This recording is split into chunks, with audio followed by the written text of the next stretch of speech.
Hi everyone. Okay, so a little bit of a warning. My dog is extra barky right now, so there might be some barks that occur that are super loud and like jolting. That's just normal for right now, I guess. So today's topic is going to be about negativity bias. And I know we've touched on this before, but we're going to really dive deep into it and what we can do about it.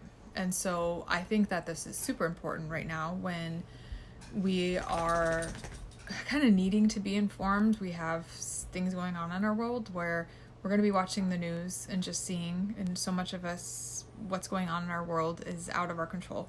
And so we're looking towards experts of some sort to guide us. And so we just need to be aware of some of those things that our brain does.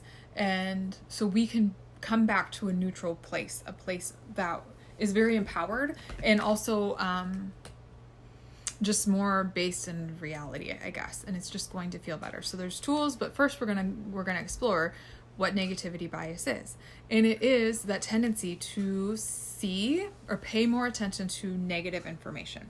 So from an evolutionary standpoint, this was super important because if you were hunter-gatherer, like our ancestors all were, you were constantly at threat for death.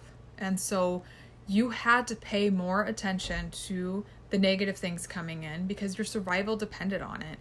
Whereas the positive information, take it or leave it, like it wasn't going to mean survival. So that's what our brain is. Their limbic brain, all of it coming together because it wants you to survive. It wants our species to continue to go on. And it's not really necessarily concerned about the quality of our life. It's just based on survival. And right now we have the luxury, for the most part, of maximizing wherever we are. We all have things like obstacles in life and problems and things that are without or outside of our control, but yet we have the gift of so many different ways to biohack or neural hack our brain so that we can still maximize this life experiences no matter what the external world looks like. And so that's what we're really talking about. So the negativity bias has a huge, powerful impact on our behavior. We will have such a stronger response. And this has been studied. The actual cerebral cortex has a stronger response when we are exposed to negative information as opposed to positive information or even neutral information. And we can see this. An example of this would be if you are driving and you you look out one window and this beautiful sunrise with beautiful colors and birds and incredible nature scene, and then a car accident on the other side. We can't pull our eyes away from a car accident. We're wanting to figure out what's going on. We're trying to take in all that information, whereas there's these amazing, beautiful things going on all around us that our brain is just discounting. It doesn't even see. Whereas the negative stuff, we want to know more, so we react more to the negative information, and this has been studied. We think more about the negative information, much more than positive information. So if you get negative feedback, you could get 100 positive things and one negative comment, and that's the one that we'll focus on. That's the way the brain's designed to do. And then it's that will replay in your head over and over and over. We have so many memories, right? However old you are, you have those years of memories from typical, early childhood on. And yet the ones that if you think back to your earliest memories, they're probably ones that had a lot of emotion tied to them because that's how our brain works. But then the ones that replay in our head tend to be the ones that we would describe as negative. Whereas we're not playing the happy memories in our brain. It tends to be more of the negative ones. And then we respond more strongly to the negative emotions where it's actually impacting our behavior. And so mind, body, actions, all of this playing together off of this negative bias. It's how we see the world. So then we also just pay more attention to the negative information, making them much more important than they really are. And that's, again, that's all biological. So studies show that negative news is more likely to be perceived as true because our attention is going to that. So we're going to be drawing more attention to it. Then it's just going to seem like it's more valid than any kind of like positive study. So I'm going to use like the coronavirus right now.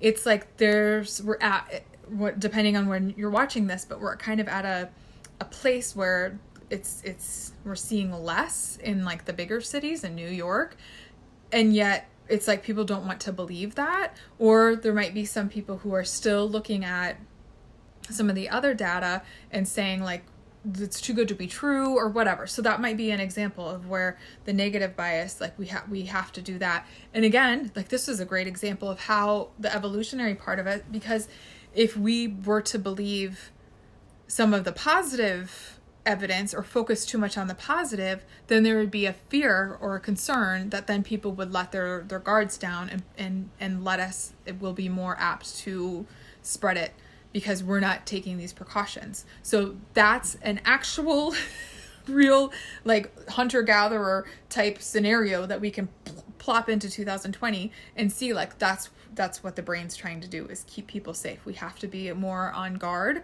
than looking at the positive, because the positive might actually hurt us, is what the brain is tricking us, and why we tend to be more apt to the negative stuff. So then this is why the news tends to be overly negative, because it sells.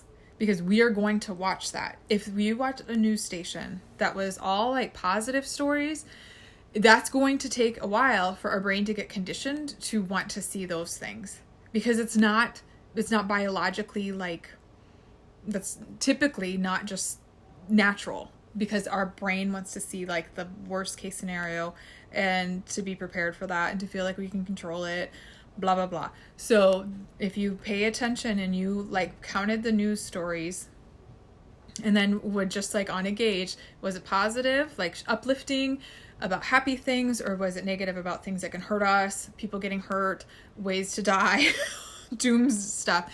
And like most of the news stations are going to be a lot of negative, and we have to be aware of that, because if we are constantly, if you're older or you're at home and maybe you're younger but the news is on all the time, that's impacting us whether we realize it or not. That's why it's so important for us to just limit how much news we're watching in a day, because our brain is just maximizing. Remember, the brain is a muscle, so we're building that muscle of fear and of seeing all the negative, and that impacts our interaction with our own selves and with the world and how we see the world. And that's not necessarily the neutral way of thinking. That's not always based in reality, because in reality there are millions of really uplifting, incredible things happening in the world that we don't ever know about it, because no one's reporting on it.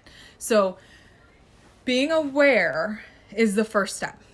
And it means that we can train our brain to adopt more of a positive outlook. So just like the ant farm thing, the neural pathways, that groove, our brain is predispositioned to have that negative bias. That does not mean that it's going to stay there. So we have the ability to do different practices and different things to make it more geared towards the positive and to create a new groove. And the reason that's important is because your emotions, like this will affect your mental health if you're constantly in this negative bias. It will. So we need to do stuff to counteract that, to bring it more into a positive, so we can help our mental health. And again, we've already talked about the mind-body connection. If it's affecting your mental health, it's affecting your physical health, especially over time. So we have to be empowered and doing stuff about it. So one of the things that we can do is just be aware of our negative self-talk, and be aware of those times where we just get into kind of those doomsday stories and get stuck in them. And when we did the yoga class, that shavasana, that final corpse pose where you just sit there and doing different practices where we have to just give ourselves space to be aware of the thoughts going on in our head, that's so important, because we are talking to ourselves all of the time. We're just a lot of times not even aware that we're doing it or what's being said. And so being aware of it. And so when we find ourselves having some of those negative self-talk, if we are thinking about things from the past, those sorts of things, instead of like beating yourself up over something that occurred in the past that we can't change, we can't. If there's something like a conversation that should be had to maybe make a relationship better, then that might be a step. But for the most part, we need to ask ourselves, instead of beating ourselves up over it, what did I learn from this? What can I carry forward? How can I make things better from here on out? Reframing. So when you see yourself only focusing on the negative or primarily just seeing the bad, try to find a silver lining. And this does not mean that we ignore threats, we ignore things that we need to be like discerning of, like being able to not putting ourselves into bad situations.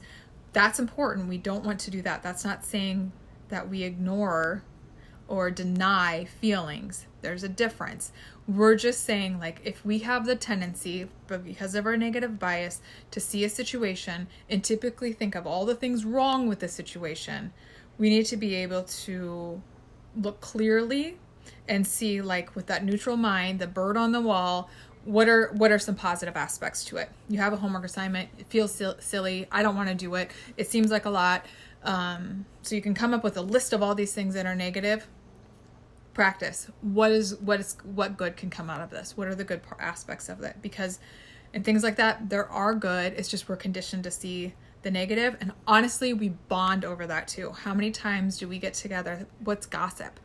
You know, it can be a very bonding thing, where people get together and they talk about the negative aspects of our country, our president, one another. And honestly, we don't even feel safe around those people. Like this, I'm going off on a tangent now and I realize that.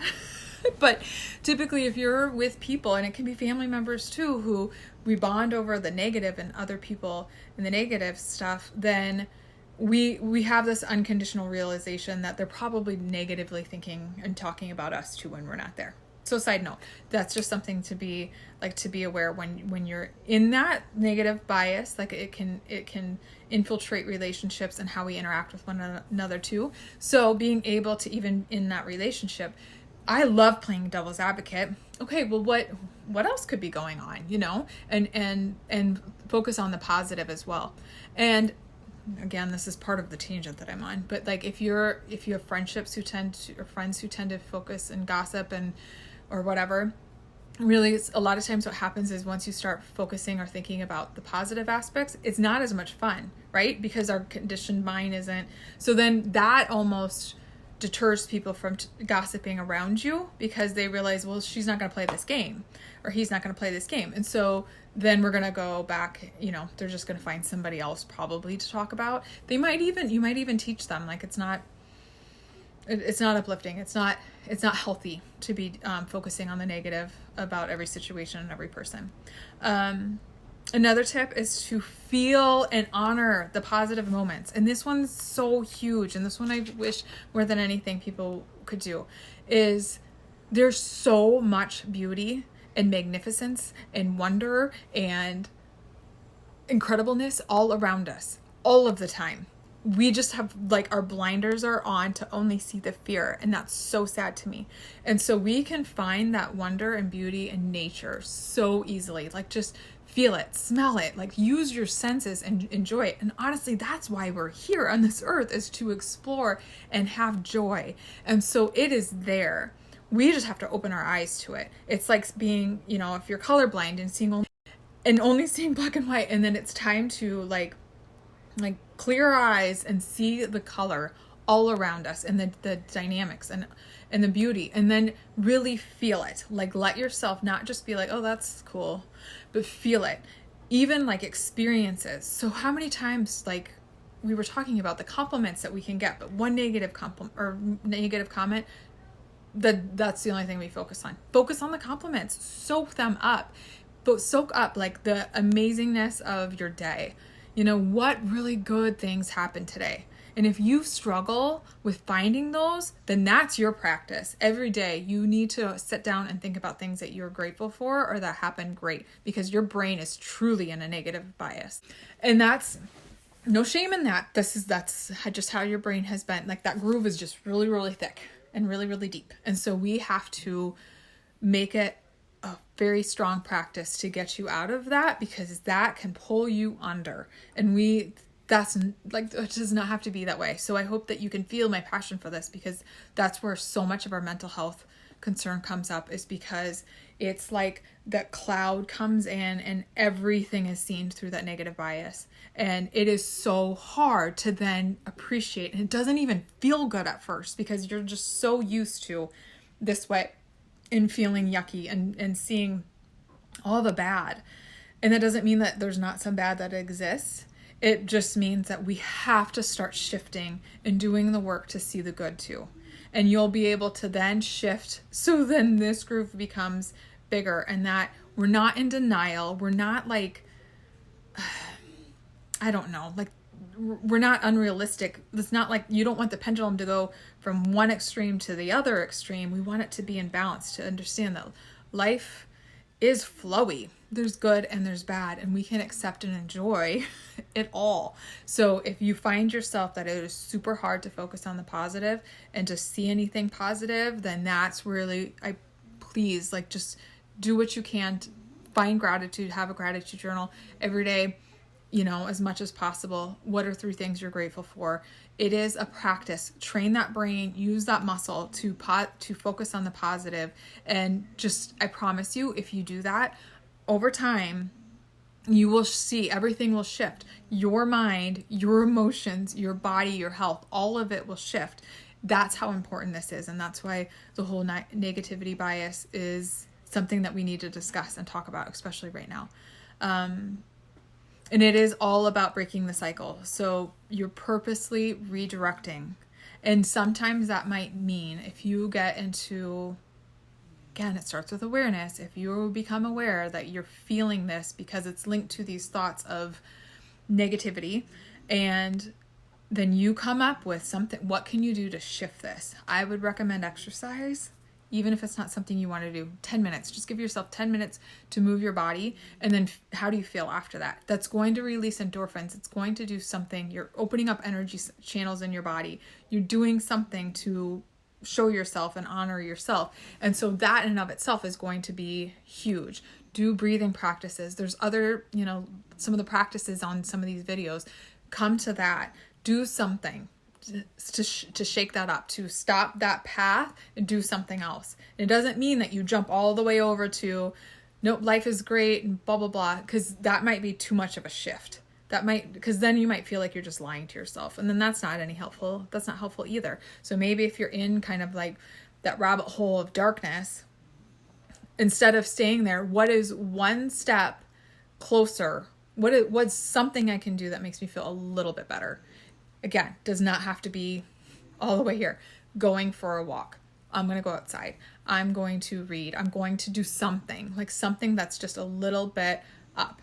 And then maybe you find yourself a little bit, it's just micro steps. We're not asking for complete transformation in 2 minutes, but just find the next best thing that makes you feel a little bit better. That's not keeping you in that rabbit hole of darkness. Okay.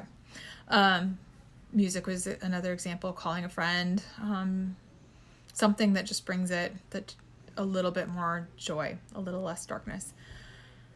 Okay, I think that's it. I took notes on this one because I wanted to make sure that I hit all of it. But just know, like, we are very wonderfully designed. And so all of these evolutionary aspects, the negative bias included, it was there. It's not evil. It was there to keep us alive. And here we are. But now we have the gift of maximizing this lifetime, not just living for survival. We are here to thrive. And so we now get to use our very well-equipped brain and use it to evolve and to find our own truth, and to understand that life is a series of good and bad, and we are equipped to handle it all. We have the ability to shift the trajectory of our lives from negative biases into more realistic, into that meditative, just neutral space where we can just accept all that comes.